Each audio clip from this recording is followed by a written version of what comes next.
It's a little tip I want to give you guys. I took those little bolts out for the oil galleyways on the 7.3, and I had them up in this little tray right here.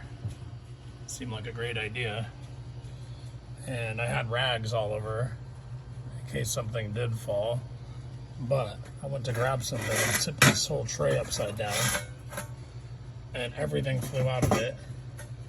Luckily, I got both those bolts. One holds the injector down, and the other holds a little oil feeder, the Allen wrench, and the adapter. These two things flew out, and I thought they flew in the motor.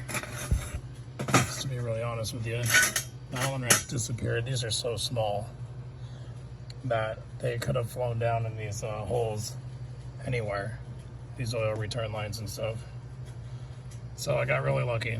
So next time, don't put anything up above the valve cover area unless it's magnetic. I don't even recommend it. I'm going to move this and put everything away from the cylinder head.